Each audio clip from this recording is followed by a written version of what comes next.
Hello, fellow Rotarians. It is 12:02, so I'll apologize to you because I'm kind of a stickler on time, but I have been making a practice of greeting people out front, and unfortunately, some of you all are just too daggone interesting, and I lose track of time. So we will get started now. Of course, I've called the meeting to order. This is the August 8th, 2024 meeting of the Rotary Club of Louisville, and I am Lori Flannery, or Lori Hudson Flannery, depending on who's writing. And I am the CEO of New Directions and a Paul Harris Fellow. So I want to welcome you here today, and I would like to invite Leslie Smart, who is the CEO of the Louisville Ballet, as well as a co-chair of the Music and Arts Committee, to do our invocation today. Thank you, Lori. This is an interfaith reflection.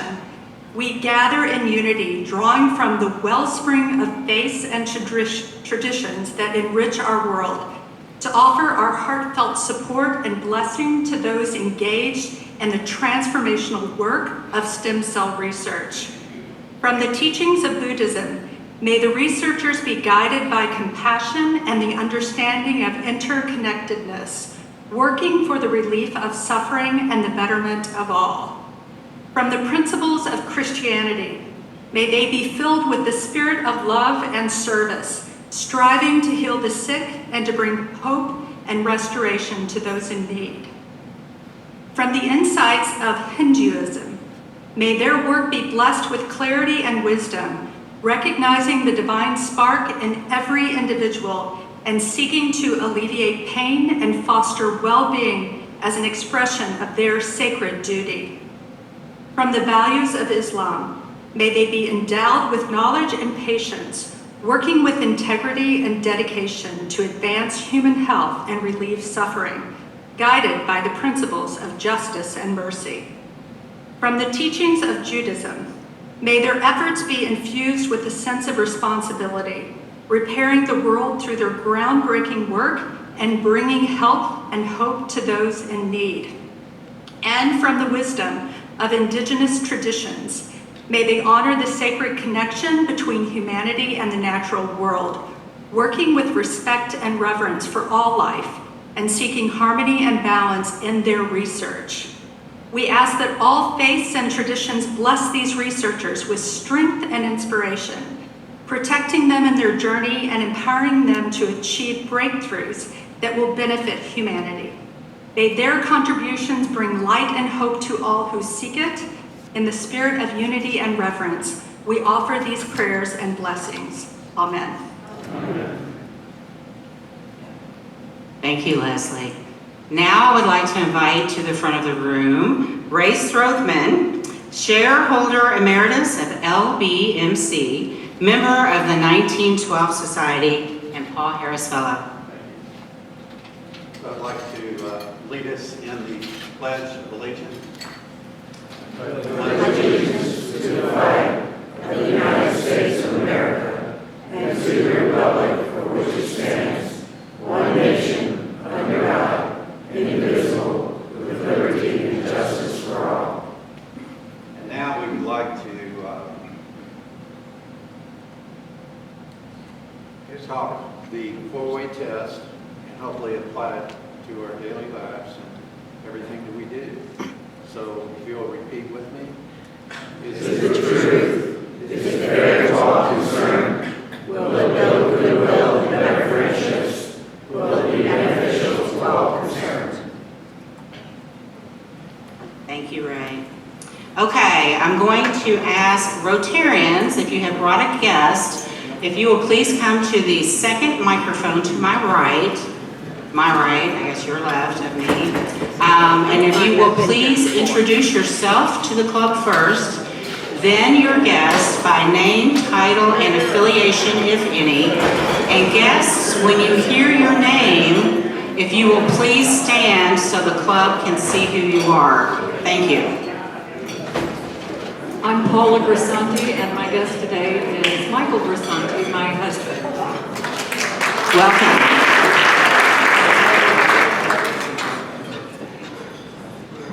I'd like to introduce my daughter-in-law, Mary.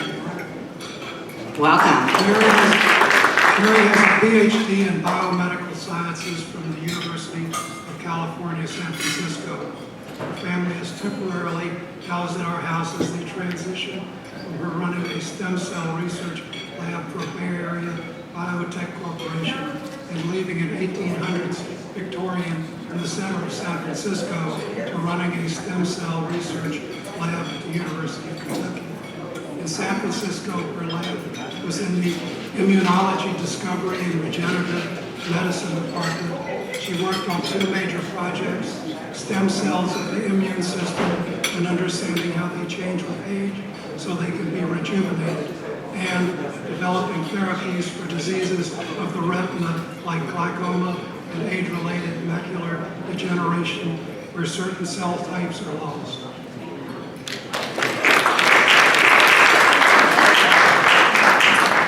Good afternoon, everyone. I'm Sarah Hugenberg, and I have 2 of my colleagues here with me today from PNC Private Bank, Tyler Ford, a banking advisor, and my colleague Allison Saint-Blanet. She's a relationship manager over at PNC. And we work together to create comprehensive strategies for wealth management, so please welcome them. President Laurie and fellow Rotarians and guests, my guest today, sporting his Olympic-style jacket, is my beloved, my husband, my best friend, Lacey T. Smith.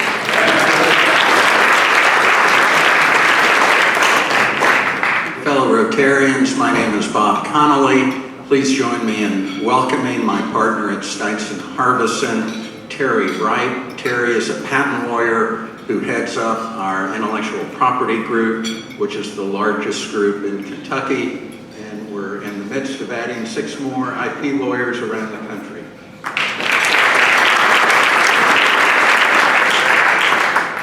President Laurie and fellow Rotarians, my name's Tom Crimmins, and my guest today is Mike Wolf. Mike is doing some independent consulting work now. This is his 2nd meeting, so it's a good sign. Yes, welcome. President Laurie, I have brought with me today my boss, and since I'm now home office, my work wife, and also real wife, can't do it. Welcome.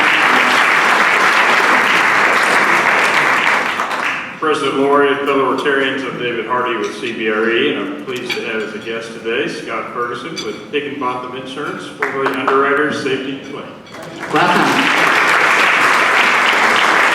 And I'm Leslie Smart, and my surprise special guest today is John Grisanti. He is the proprietor and owner of Nouvelle, and he is the son of Dr. Paula Grisanti and Mike Grisanti. Welcome. I hope it was a happy surprise, all right? But welcome. Okay, guests, I'm looking for Craig Sherman. Is Craig here today? Not yet.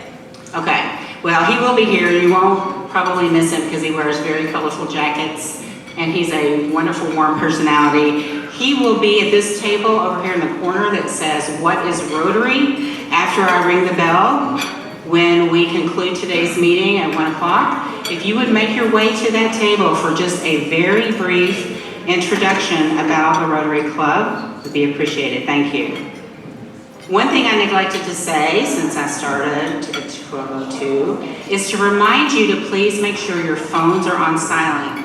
And you guys are wonderful about that, but this is just a reminder. I try to do it at the beginning of every meeting.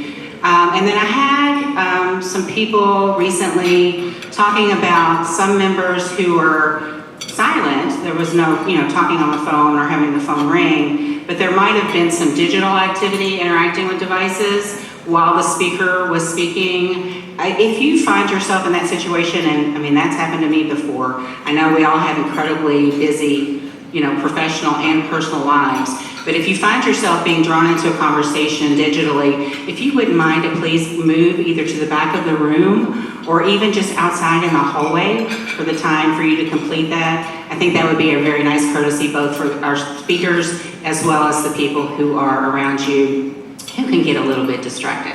So thank you for doing that. So, If you look at Sparks, you'll be able to see how many Leos we have in the club, right? How many of these August birthdays. And I know, for example, today, I believe, He's not here, but I wanted to just tell everybody to wish Charlie a happy birthday if you know him. He turned 96 at the end of the week. excellent, right? Good genes and looking good, I guess. Looking right, that's fabulous. But look at those birthdays because it's kind of fun to wish everybody a happy birthday. Today is Rena Sharp and Susan Zepeda. So, but there's a whole week's worth in there. So check that out. I also wanted to note that we have 2 Rotarians that were recently in the spotlight. We want to congratulate Jennifer Helgeson on the ribbon cutting at Junior Achievements BizTown on the new Louisville City FC / Racing Louisville FC Sports Center storefront. This new addition allows students to pretend to be CEO or the head of ticket sales or a merchandise representative for a sports brand. If you all have ever been involved in junior achievement, you know how fun that can be. I remember one of my children coming home mad because she was supposed to be the town auditor and she wanted to be the mayor. But anyway, they also learn about communication skills, team building, and more about the world of sports. So that should be a lot of fun. Also, Junior Achievement Board VP Chris Manzo was also a part of that celebration. So congratulations to Jennifer and Junior Achievement. Our next service project and packing, we'll be sorting and packing supplies at SOS International with Denise Sears. Tuesday, August 13th from 5:30 to 7:30. And I've noted this in previous meetings, but it's great work to do this. But this one has a double purpose because it has really been chosen as one of the first volunteer opportunities for some of our new Rotarians. So you get a chance to meet some of the new people that you've seen highlighted and being inducted into the club recently. Our next Rotary Business Synergy event will be Tuesday, August 20th. At the Kentucky Humane Society on Linden Lane. This is an informal and free event, of course. It's going to include bites, beverages, as well as furry friends. So you're encouraged to bring a friend or two. And we thank Alyssa Gray, the CEO of the Humane Society and fellow Rotarian, for hosting us for that Rotary Business Synergy event. Our Social Activities Committee, under the tutelage of new committee chair Jeff Underhill, has planned a Rotary Day at the volleyball court on Sunday, September 22nd at 12:30 p.m. Come watch the U of L women's team take on the Nebraska Huskers. We are still accepting gift cards and donations of needed items for our Kentucky Refugee Ministry family that came about 2 weeks ago. I think it was 2 weeks ago today. So we will continue asking for donations and gift cards probably for another week or two, just to remind you that that family is being integrated into our community and really could use a lot of support. It is a family of 8 and it is a Syrian family. So if you are interested in supporting this family as they become acclimated to Louisville, please talk to Mary Ellen Harnett. Okay, I would like to now invite to the podium President-elect Ken Silvaggi, General Manager of ESPN Louisville and Paul Harris Fellow ×2. Good afternoon, everyone. Fellow Rotarians, it's the duty of our club to add new members from time to time so that we may not only increase our usefulness and influence as a club, but also to extend the spirit of Rotary throughout the community. And today it's my honor to formally welcome 3 new members. You have been elected to membership in this club because we believe you to be a worthy representative of your calling and to possess qualities that will permit you to exemplify in your public, business, social, and private life the true spirit of Rotary. You have been admitted not only to the Rotary Club of Louisville, but to a worldwide organization of over 46,000 clubs, and by virtue of your membership in this club, you'll be welcomed into the fellowship of any club in the world. Rotary membership adds value to those who engage, whether by attending meetings and events, participating in service projects, or sharing your knowledge and talents as we carry out the principles of Rotary into the community. I now formally induct you as a member of the Rotary Club of Louisville. First, Alice Alt and her sponsor. Kevin Lynch. Wow.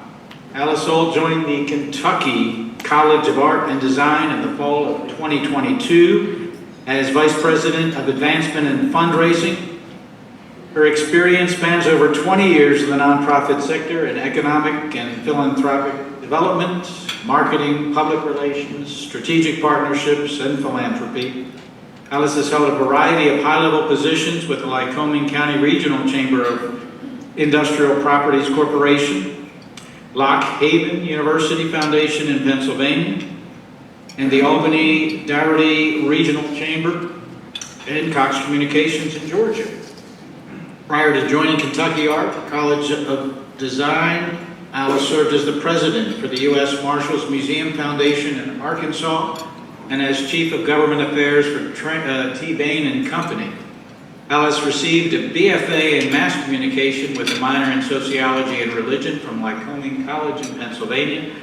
She serves on several boards and committees and enjoys her free time with family, outdoors, hiking, and taking in the beauty of creation.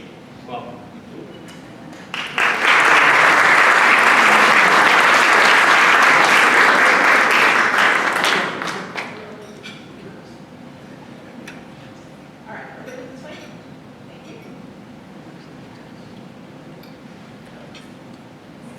Yes. All right. Ann McCune, her sponsor. Saw Ann as she came in.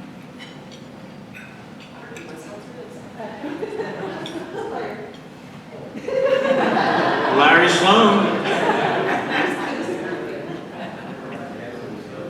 Ann McCune is the Vice President of Advancement at the Community Foundation of Louisville.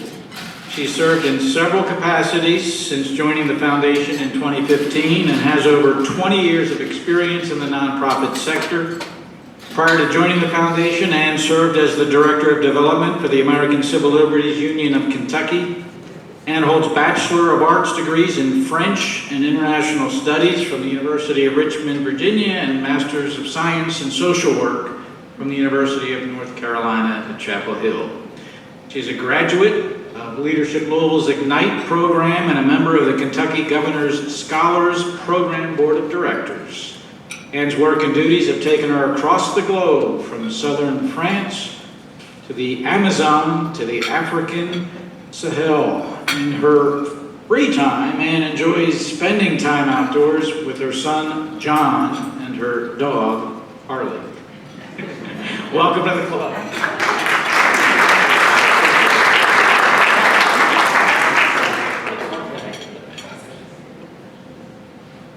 You can sit and come back, I guess, for pictures. Michael. No, Ron. Oh, I'm sorry.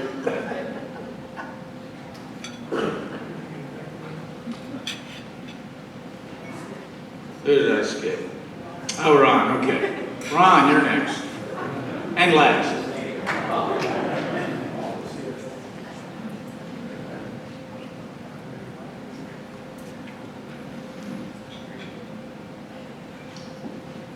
Ron Gallo is the president and CEO of the Community Foundation of Louisville and has served in the Community Foundation field for more than 25 years. He believes that because they operate at the nexus of money, ideas, convictions, and passions, community foundations are perfectly positioned to harness and focus human and financial capital in service of the region's best collective future.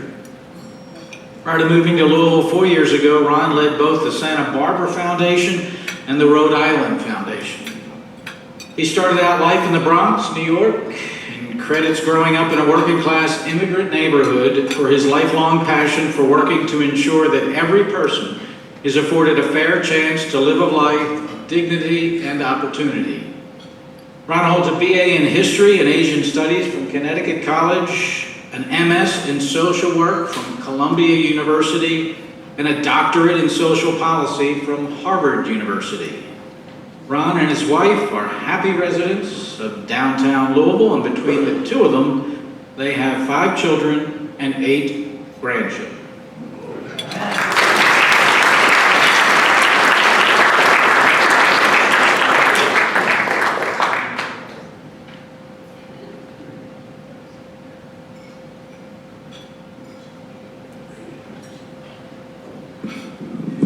And we are likely to run a little bit long today. If you need to leave, please wait until the Q&A starts and then you can slip out quietly.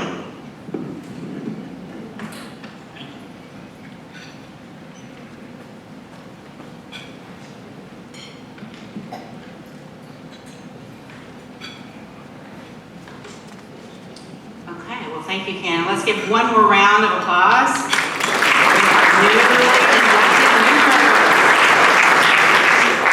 So we have the privilege of having Michael Parker, president of the Louisville Suburban Rotary Club and co-chair of District 6710 TRF Annual Programs Fund, with us today to recognize new Paul Harris Fellow achievements.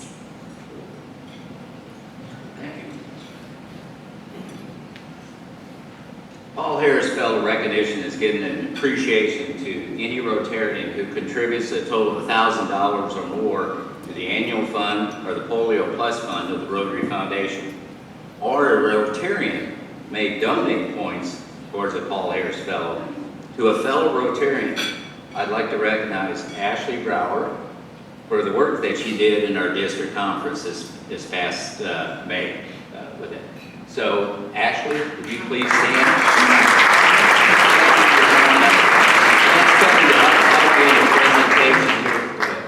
With Ashley.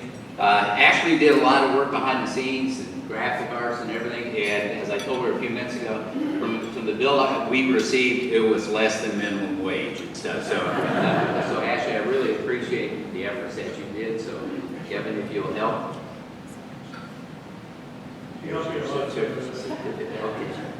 Congratulations. Do we have any else?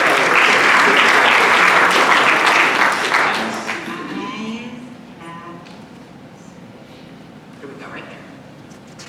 Okay.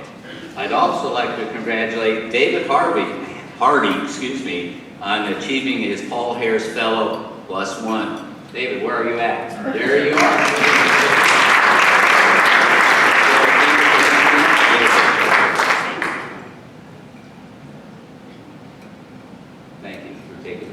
These things are hard to get out of the box and hard to get the pin out of there. So turn a little bit back. There we go.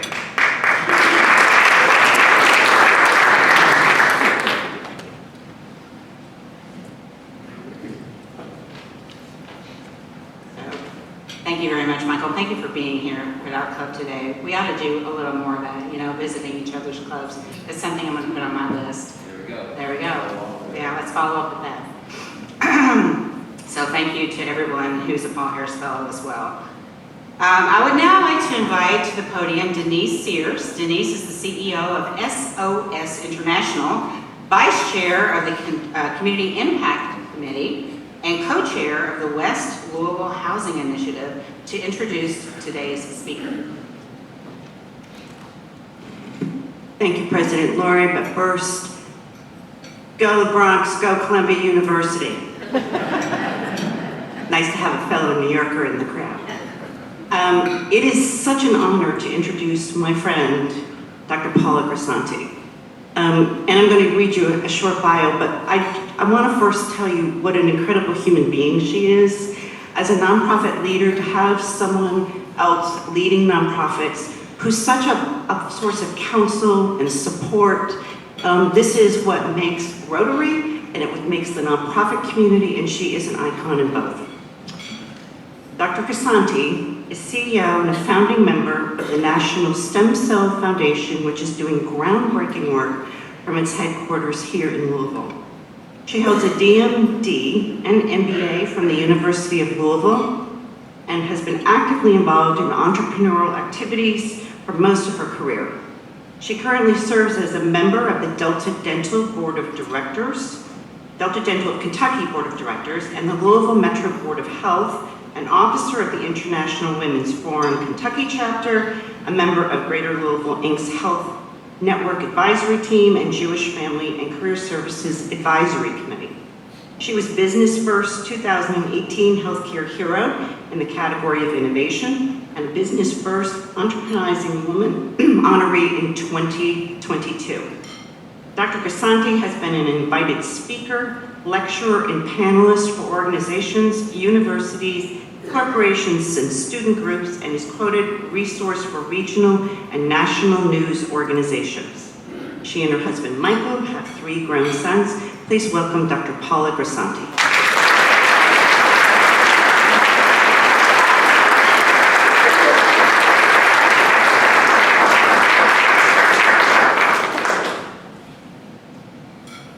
It is so good to be back in this room with so many old friends. I had taken a leave of absence a few months ago, and Delina's going to tell me it was more than a few months ago. This reminds me of how much this group means to me, and I much appreciate your having me speak. So let me start. I've got a paper.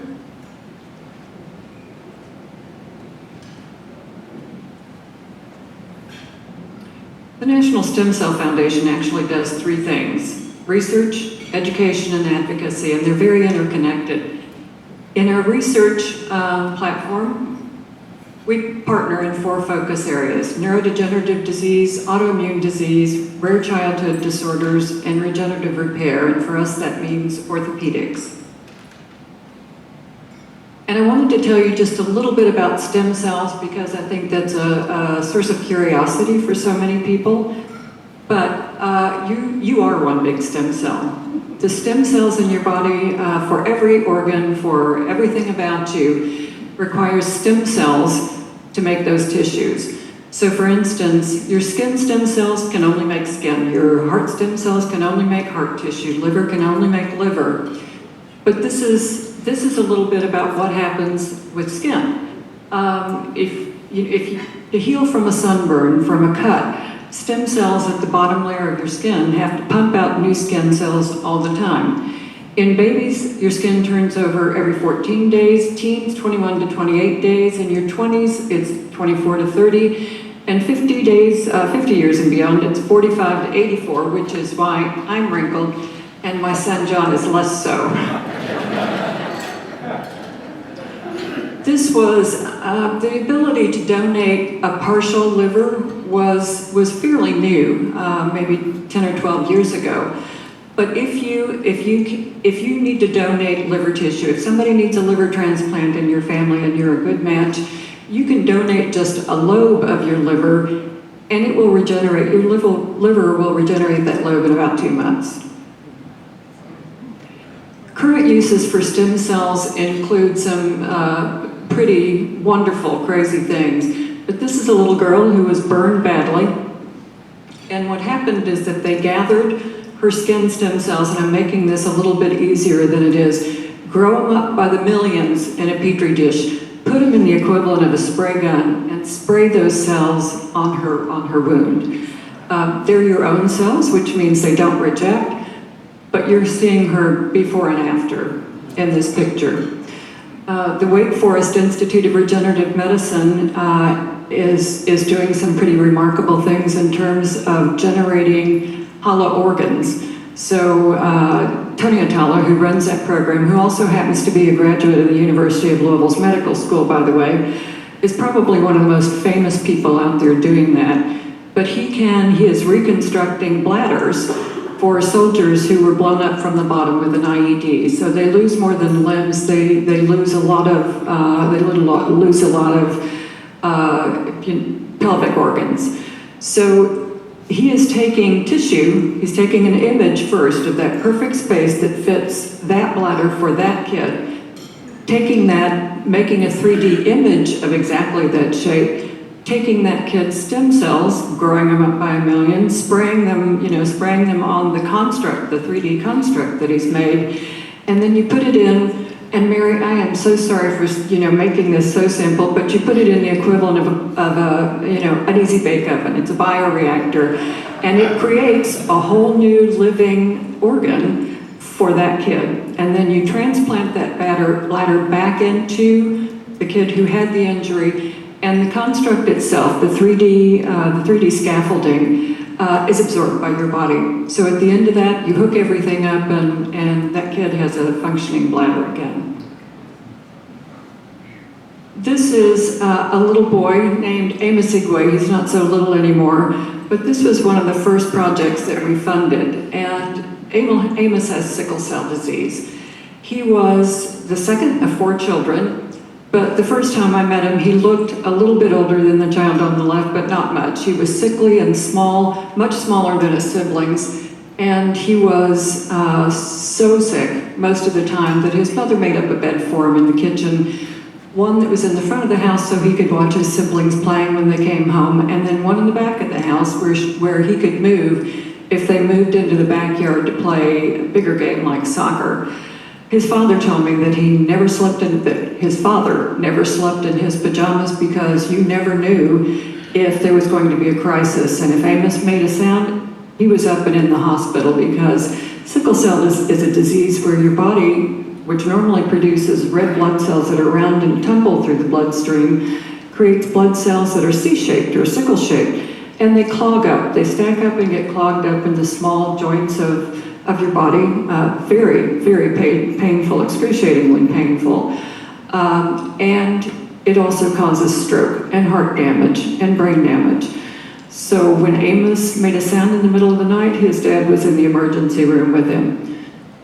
Amos participated in a clinical trial, actually here, that involved a mini bone marrow transplant, and sickle cell disease can now be cured by a bone marrow transplant or by gene therapy.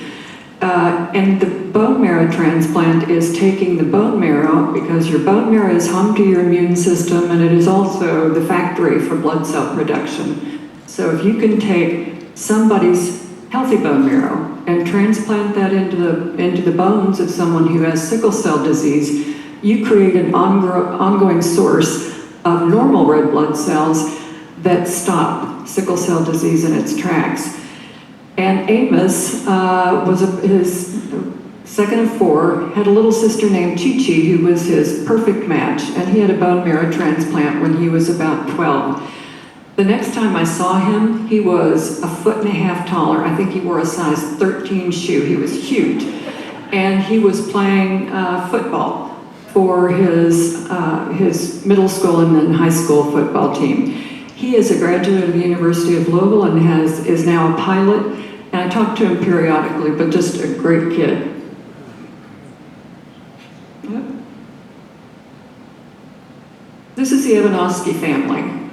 And they were college students together in California, both from the Midwest, and they got married, moved to Chicago. She was the CFO for a big learning company, and he was a pilot for UPS. They'd been married for about 5 years and got pregnant, and everybody was ecstatic. And she had these babies, twins, these beautiful little twins. She had the twins, and at about 18 months and then 2 years, they started missing developmental milestones. So they'd been born physically and intellectually normal, but they started suddenly not being able to walk very well and started crawling instead of walking. And in going to multiple physician visits, she was diagnosed with everything from crazy first mother syndrome to muscular dystrophy was the last diagnosis, and it still didn't fit. So when she finally got the diagnosis of metachromatic leukodystrophy, which is going to kill these kids by the time they're 10 years old, she was already pregnant with their 3rd child, and the 3rd child also had metachromatic leukodystrophy. One of the cures for metachromatic leukodystrophy, one of the permanent treatments for it, is also a bone marrow transplant, and these kids also participated in a clinical trial we were helping fund at Duke. So their little brother, and I'm going to show you the next one because that's a heartbreaker. But the little brother, the baby, actually had a bone marrow transplant when he was just a couple of months old. And he is okay. He would live. That level of chemotherapy and radiation on the developing brain is not such a good thing. And he is in a class for learning disabled children. And actually, he's quite a bit older than this now. The twins had had too much damage done to them to be able to benefit from a bone marrow transplant that would bring them back from the damage that had already been done. But they participated in this clinical trial that we're funding that was a mini bone marrow transplant that required much less conditioning or radiation and chemotherapy. And they were cured also. Their metachromatic leukodystrophy was cured, did not progress. But in that process, the FDA said, you know, we're not approving this mini bone marrow transplant for rare childhood disorders like metachromatic leukodystrophies. So you have to pick a twin. Pick a twin to get this transplant, this therapy. And the parents picked the twin that was the worst off at the time, thinking that they could save him. And as soon as that was approved, then the twin who was better off at the time would get a transplant. And that took about 1.5 years. So by the time the second one was treated, he was very far gone. Lots of lung damage, lots of damage, and both these children have died since. This is a picture of Rob Waddell, who's got a finance position. I'm sorry, I don't know exactly what it is, with Brown-Forman, but he was the first person to participate in a clinical trial also that we were funding that created drug-free tolerance for kidney transplants. So in this scenario, the patient is given a kidney. At the same time, they're given some bone marrow from the donor. The recipient, so you're going to get the kidney, you get a small blast of radiation to make room in your own bone marrow, and when you get the bone marrow from the recipient, it homes to that empty space and creates a twin immune system that is partly yours, partly the donor's, but it will recognize the donor's kidney and yourself as its own and not reject. So I used to say this is really Dick Tracy time, except that I realized that you have to be talking to an audience of a certain age for anybody to know what Dick Tracy means. But this is very much, this is all kinds of therapies that are happening like this that would just knock your socks off. About the time that Rob had the bone marrow transplant that created drug-free tolerance for him, he's now 15 years out, and he's one of 37 who came completely off drugs in this clinical trial that was actually going on at Northwestern University. And we were funding the clinical trial participants in that by covering their out-of-pocket expenses. So these were his children at the time, 2, 4, 6, and 8, and we were shooting a video. And the kids were just so excited about this going on that they were lined up all along the stairway, wanted to see this interview going on, but they were giggling and laughing and making a lot of noise. So I took all 4 of them, piled them in my minivan, took them to Graders, and they would not get out of the car because Bailey, the youngest, didn't have shoes on, and they were not going to get out of the car unless she had shoes on. So I took them home and let them play on the kids' Xbox and swim in the pool for a few hours until I got the all clear that it was safe for them to go back.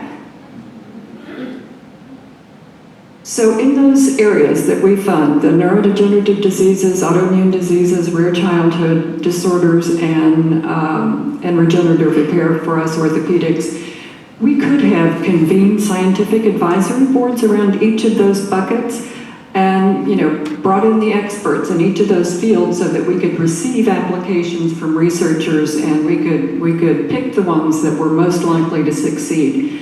And I just thought that was done when we could partner with the experts in each of those fields and piggyback off their big, deep scientific advisory boards.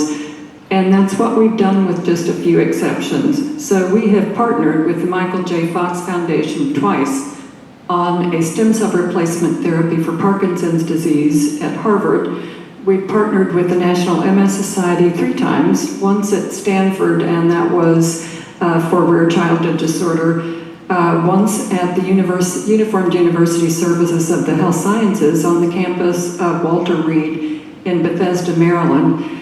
And we are currently funding a clinical trial in Norway that is creating best practices for imaging chronic inflammation, which is common to all neurodegenerative diseases. And that's a game changer. And actually it's measuring microglia activity, and microglia are the cells in your bodies that are sort of markers for inflammation. So they're trying to measure with advanced PET scanning and biomarkers in the blood, create an opportunity to image chronic inflammation even if you have no physical symptoms. It's important. You need as much treatment as early as you can get it. We've also partnered with the Orthopedic Research and Education Foundation on 4 projects, one at UCSF, University of California, San Francisco, in regenerative repair for rotator cuffs, at Chapel Hill to regrow cartilage for blown knees, at University of Wisconsin to regenerate tendons and ligaments. And we are currently funding a clinical trial at the Hospital for Special Surgery for patients getting rotator cuff surgery to regain full range of motion, which isn't always the case. But these patients are undergoing surgery and then getting a bolus of their own stem cells at the surgery site to stay there, because the role, and why it's called regenerative medicine, the role of stem cells is to regenerate tissue in the areas where it is capable of doing that.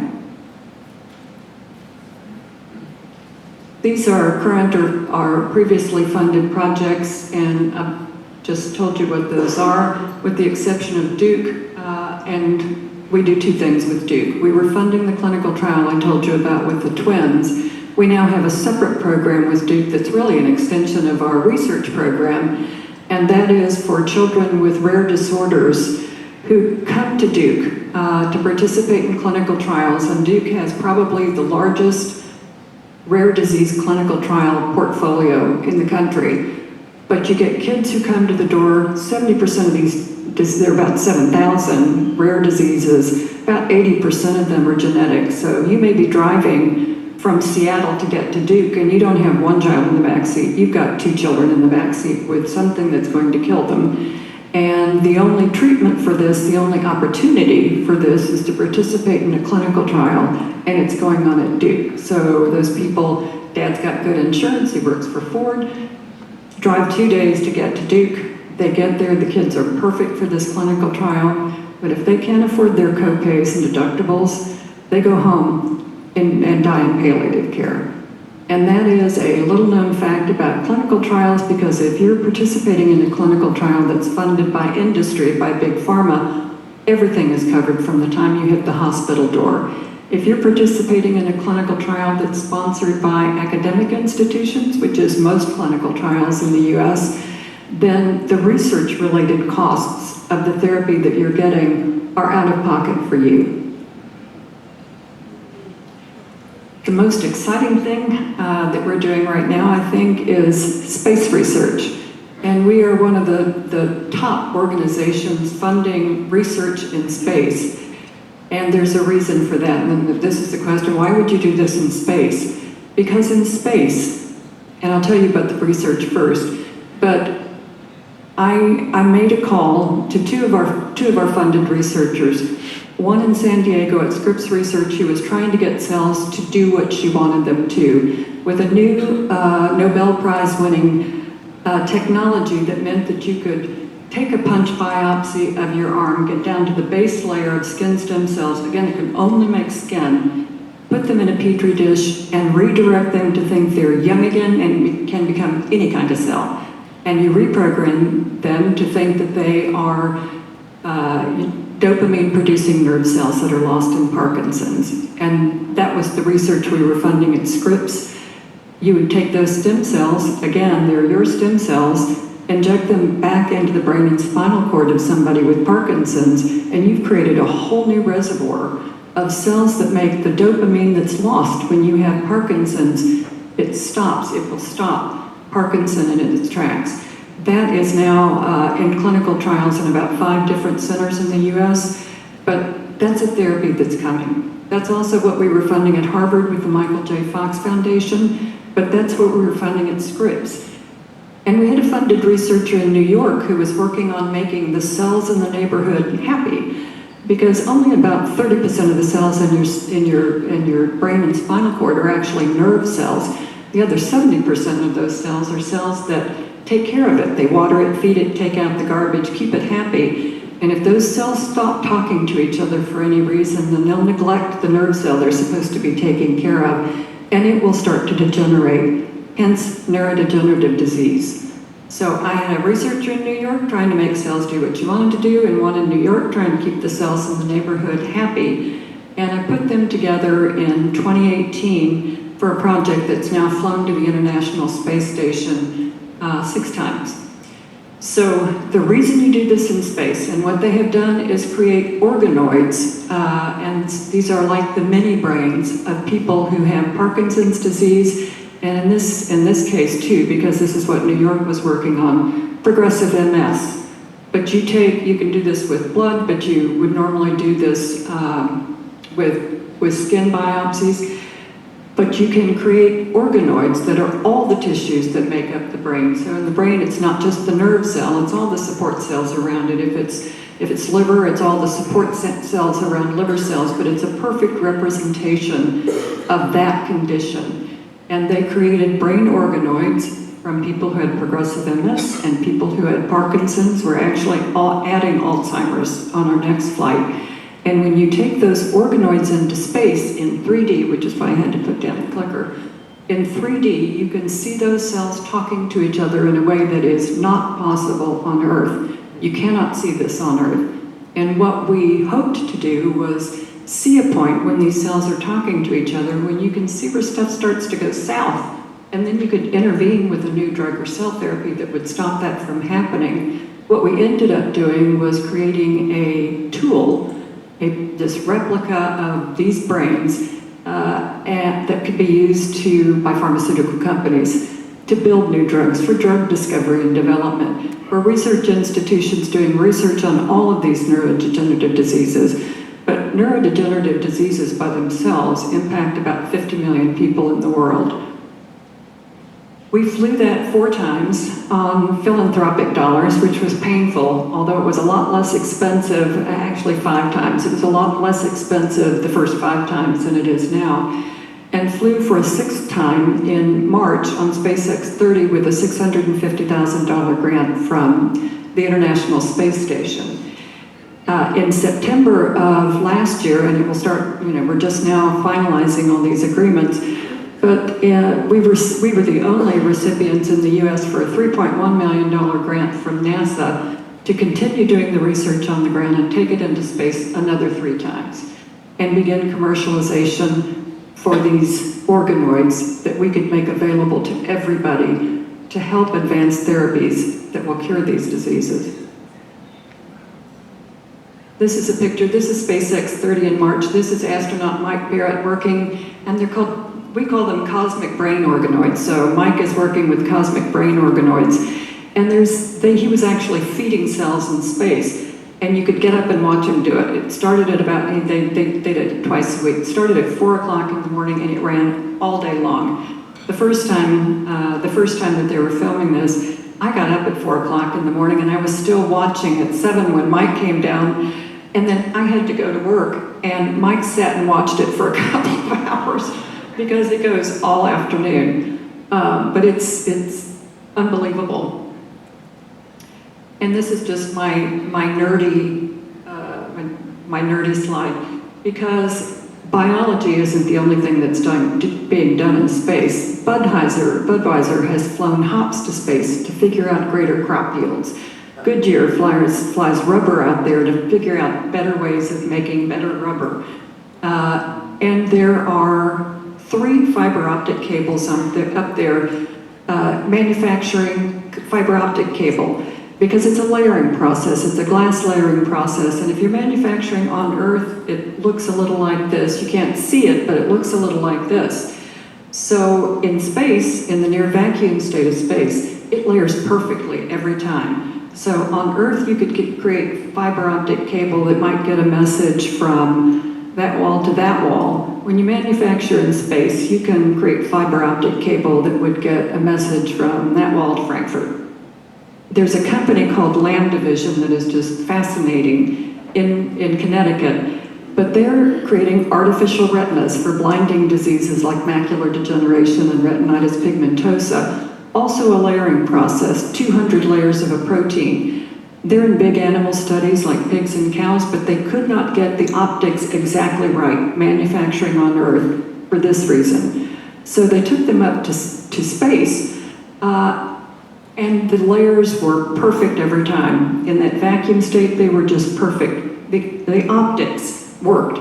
So they will now be manufacturing artificial retinas in space, and they're not the only ones. You've got people doing agricultural research that will continue doing agricultural research in space. Lots of companies. There are now 4 companies in the US that are building commercial space stations because the International Space Station will be decommissioned in 2030. And there is so much going on up there. It's actually be a great conversation for another talk. That these 4 companies are built, and they're all privately owned or private investment groups. They will, they're creating warehouse space. They're creating commercial manufacturing space on Earth, not just for biology, but for all kinds of industry. These are the countries who are building commercial space stations. And then I was spending so much time in research labs around the country, and I was hearing from lab directors who would say, look around my lab, I've got fabulous postdocs, and they're from everywhere in the world except the United States, because we can't find the US STEM-educated grads that we need to fill available positions now. And at the time I had that conversation, that was more than 10 years ago now, the federal government was predicting that we would be 1 million people short of the US STEM-educated grads to fill available jobs. That number is between 3 and 5 million now, but trust me, that's already happened. And I'll just give you, when I heard that, I went back and I started doing some research, and this is an updated version of the research I read then. But right now, only 22% of graduating seniors are deemed proficient in science, and 24% are deemed proficient in math. But this is scary, and it's now considered a national security crisis.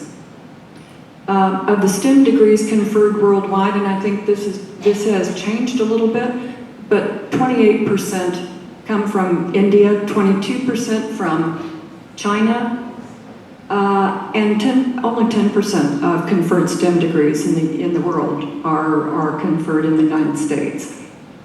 And then this is probably the most startling statistic, in that of all college graduates in China, 40% have STEM degrees. In India, it's 34%. In the US, it's only 20% of the kids graduating actually have STEM degrees.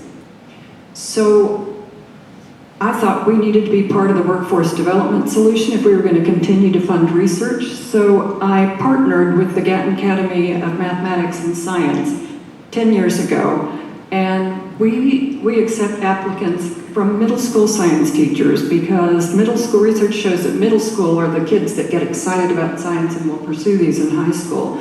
So we've created a program for middle school science teachers. We get about 150 applicants a year for 10 spots, and we bring those 10 in. We call them STEM scholars, so they're national STEM scholars.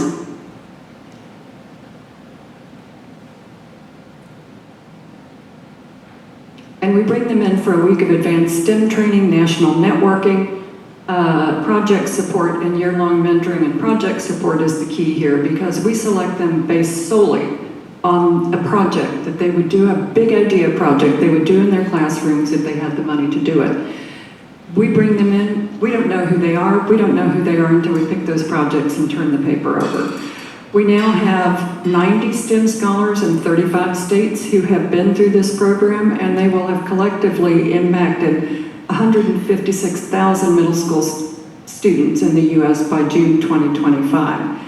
And the difference between this program and other programs that are out there is that we're funding those big idea projects. So they come in for a week of advanced STEM training, they fully develop those big ideas while they're on campus, and then we give them the money to go back home and do that. You would think that sounds like a lot of money. We give them $2,500. And these are the programs that they've implemented. We have a teacher in rural Rochester, Minnesota, who partnered with the Mayo Clinic's Limb Lab, and she used our money to build a 3D printing lab in her classroom, and she is partnering with the Mayo Clinic's Limb Lab and printing prosthetic limbs in her classroom. We have a teacher in upstate New York who went back to her principal and said, I'm gonna create a trout farm. And, asked the teacher for a bigger room, more tanks. She Skyped in with one of her colleagues at the time who was in Seattle, and they figured out how to hook all this up, and she figured out with different conditions in each tank which ones created the biggest, baddest trout, and then she partnered with the Department of Fish and Wildlife to release them into the streams and rivers of upstate New York.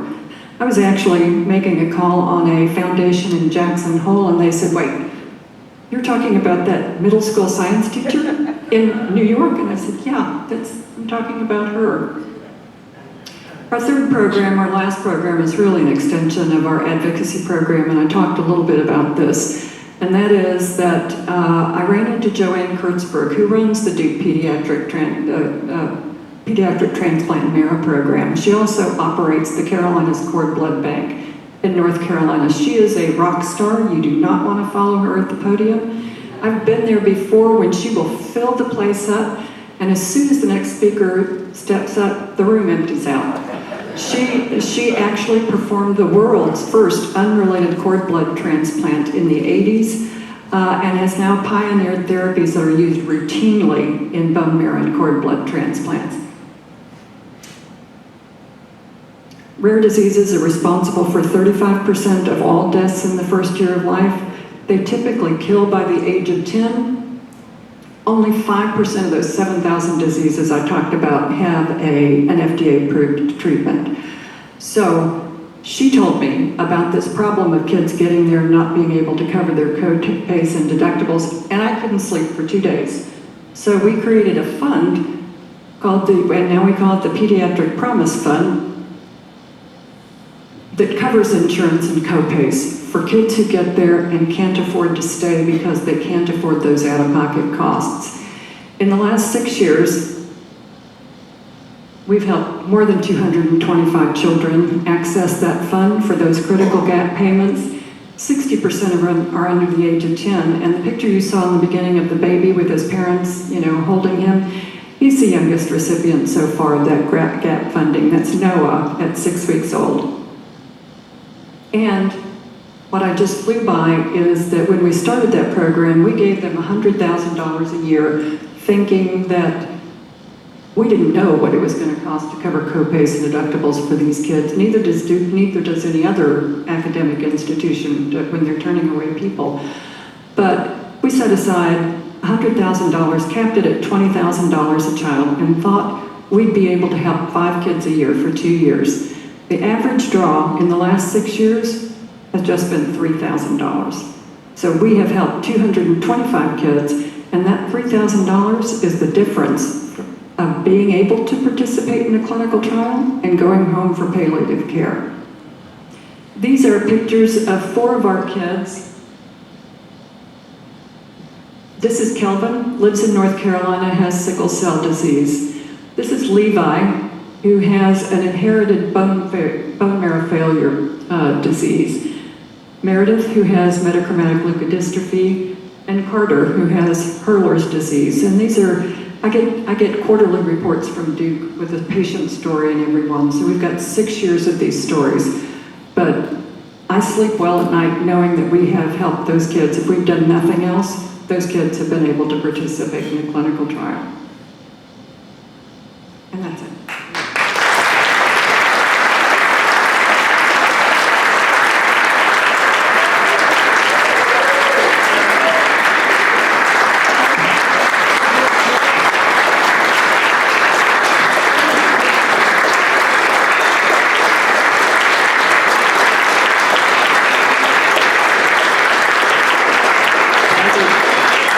Thank you, Dr. Grisanti, for your presentation, for being here today, and for everything you're doing for our community. And I think you're pretty much a rock star yourself. We're very lucky to have you in our community and to be running this national foundation and to have it headquartered right here in our community. It's very amazing. So any Rotarian, you must be a Rotarian, who's interested in asking our speaker a question before we adjourn, please line up behind me and use this microphone. We also have, as we always do, on the screen in front of you, the question and answer rules for the questioner. So to the extent that you can, please pay attention to that. Thanks. Thank you so much. That's fascinating. I have read that sickle cell people who have sickle cell disease are immune to malaria. I don't know if that's true or not, but I wonder if there's any way that that could be one of your projects. The majority of children diagnosed with sickle cell disease are of African descent, some Mediterranean, but mostly African descent, because malaria developed in sickle cell developed in sub-Saharan parts of Africa to protect against malaria. So it was a mutation that was created to help guard against malaria. You're right. Is there any application you can see for what you're doing that would help with the immunity for everyone against malaria? Well, the research that we have funded and that is now progressing is bone marrow transplants, and now more commonly gene therapies for these diseases that didn't exist 5 years ago. Thank you, Paula. Mike, you did good. Yeah, wonderful, wonderful work. You didn't speak, though, about how you were funded, and I want to hear a little bit about where the funding for the foundation comes from, perhaps how people here could help with that funding. We raise money the hard way, and that's, being out there with our hands out all the time. But our giving depends on philanthropic funding. We have government funding, as you can see, for the space program. But for the most part, it's philanthropic funding, and our sweet spot tends to be family foundations or individuals who are impacted by one of these diseases. And also, the amount of money that it takes to do one of these things, to fund a child, $3,000. To fund a scholar, a STEM scholar, costs us between $13,000 and $15,000. And I will tell you that I've got a bag full of notes and letters from STEM scholars who say the funding of that project in their classroom transformed their teaching careers and the lives of their students. But it's only costing us $13,000 to $15,000. That was great, Paula. Thanks. I think the Cardiovascular Innovation Institute, which is part of U of L, is doing research on stem cells to create a new heart, and actually have a 3D printing of a heart. I know they've been on different shuttles along with you, I believe. If you've collaborated with them, or if you know where their research kind of stands, if they're actually about creating from your own cells a 3D printed human heart, which yeah, that's correct, and Leslie Smart told me this morning that Roberta Bowley, who's been doing research in regenerative repair for damaged heart muscle, just got an $8 million grant that was announced today. And there are two things. One is that the research that Roberta Bowling has been working on, and I assume it's what they got the $8 million for, is that when you have a heart attack, your heart will send out these chemical signals. It's sort of beep, beep, beep, beep, and all the cells in the neighborhood will show up with hard hats on to try and fix the problem. But there's nobody there to keep them there or to tell them what they do, so they go back to where they were before. What Roberta Bowley is doing and what several other researchers are doing is creating, again, you're taking cardiac stem cells, so heart stem cells from that patient, growing them up by millions in a petri dish, and injecting them in large quantities at the site of the heart attack, and they will repair the damage that's been done by a heart attack. And I assume that's what he just got the $8 million funding for. And then, Kevin, you just asked me a second question about cardiovascular innovation. Yeah, so they are. So Stuart at the Cardiovascular Innovation Institute has created a 3D printing lab that will print artificial hearts. And oh, by the way, that's happening everywhere. We're going to be printing artificial organs. You know, for everybody who's on a transplant waiting list, there are about 100,000 people on a transplant waiting list for kidneys every year, but they are manufacturing artificial hearts. And And actually, there are two companies within spitting distance of us that actually fund, are two companies capable of building the equipment and getting research to the International Space Station. One of them is Space Tango in Lexington, Kentucky, and you've had Chris Kimmel speak. And the second one is a company called TechShot in Greenville, Indiana, which was acquired by Redwire and is now building a big new facility, I think in New Albany. But Redwire has just sent the first 3D printing lab to space to print cells and organs in space. Thank you, Paula. This is great work. I was just curious, how did we figure out that things grow differently in space? How did somebody figure that out? They just happened to be up there and see what happens? It sort of started because astronauts return from the International Space Station having aged badly while they're up there. You lose bone at 10 times the rate you do on Earth. You lose muscle mass. They exercise for about 2.5 hours a day. But it also impacted their brains, made their brains smaller. There was a great twin study a few years ago, and it's Mark Kelly and his twin brother Kelly, who's Scott. And they're both astronauts. They kept the exact same schedule for a year. They exercised the same way, they ate the same thing. And when Scott Kelly came back from the International Space Station after a year, he was 2 inches taller, which you might expect because there's no effective gravity on the spine. But he also came back with shorter telomeres and a significant loss of bone and muscle. He has recovered all of that now, but astronaut health was a big driver in creating these research programs. But the first story I heard, and this is awful, but if you were a boy child and you cut up worms when you were a kid, there was a worm that you could cut in half that would, on the head end, if you cut off, the head would grow a tail at the other end, and the tail would grow a head at the other end. Some kids at Tufts chopped up worms, sent them to the International Space Station, and they regenerated, but some of them grew heads at both ends and tails at both ends. And I said, you can't bring those things back. I saw that movie, it didn't end well. I think it was Tremors.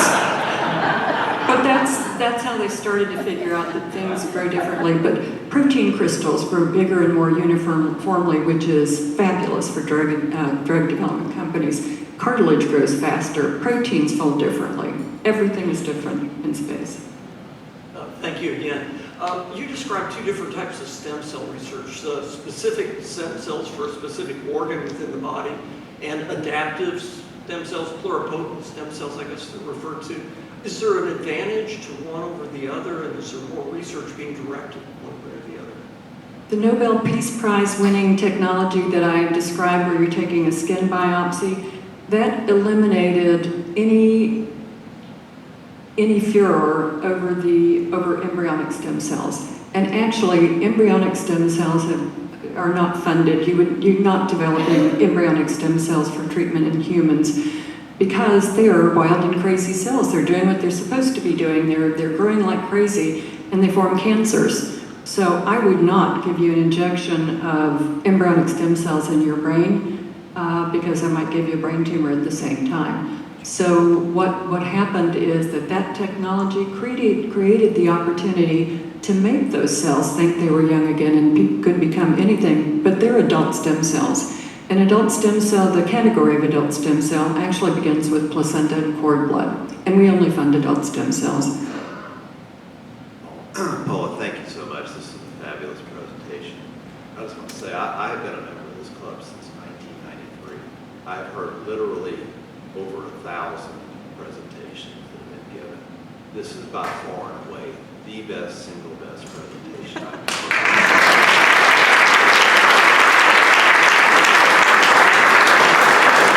I don't really have a question, but I just wanted to say thank you again for such an unbelievable presentation. And this just goes to prove that it's great speakers that we have who come from the outside. Almost without fail, the speakers that we have who come from our own club are the best. And thank you for proving that yet again.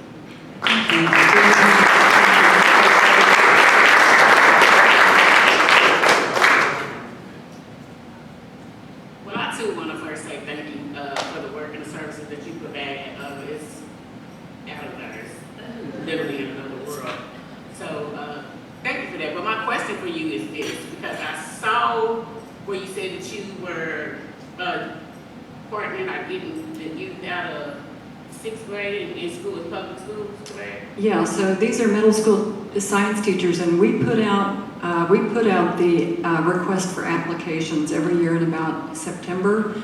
And I would encourage any of you who have a middle school science teacher in your family to apply.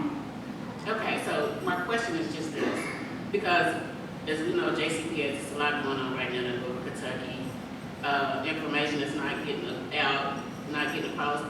My question is, what can you, or what are your organization doing, or what can you do to partner with community organizations, a youth service program, because it's a whole lot of wonderful, gifted children that could benefit, and it sounds like that you have a need as well to expand. So what are you guys doing to partner with people in the community to recruit children to be them themselves? Because as I mentioned, everyone has skills and need assistance. You have something great where you're standing in the gap once they get in your program, but my goal is to get them to the program. Well, and our program is the STEM Scholar Program, so what we're doing is focusing on the teacher. I would love to figure out how to do that for individual schools or students, but the difference again in this program is project funding. And if you are 50% of 8th graders in the U.S. choose not to pursue the STEM skills into high school that would give them STEM careers. So getting kids at that age with projects that light their hair on fire, like rocketry programs and 3D printing, all of the programs that I've put up there, getting those projects in front of them is going to take community support in a big way. I mean, it's not a model that they have. The schools are following their NGSS standards, their National Science Standards protocols, and they've got lesson plans.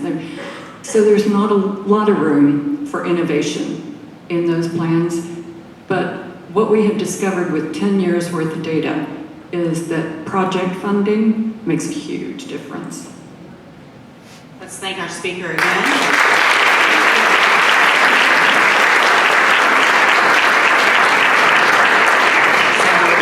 Next week's meeting will be here, same time, same place. We have Tiffany Benjamin. She is the CEO of the Humana Foundation here in Louisville. And yes, I want to remind you again, just a quick, what is Rotary? At this corner table with this gentleman here, Greg Sherman.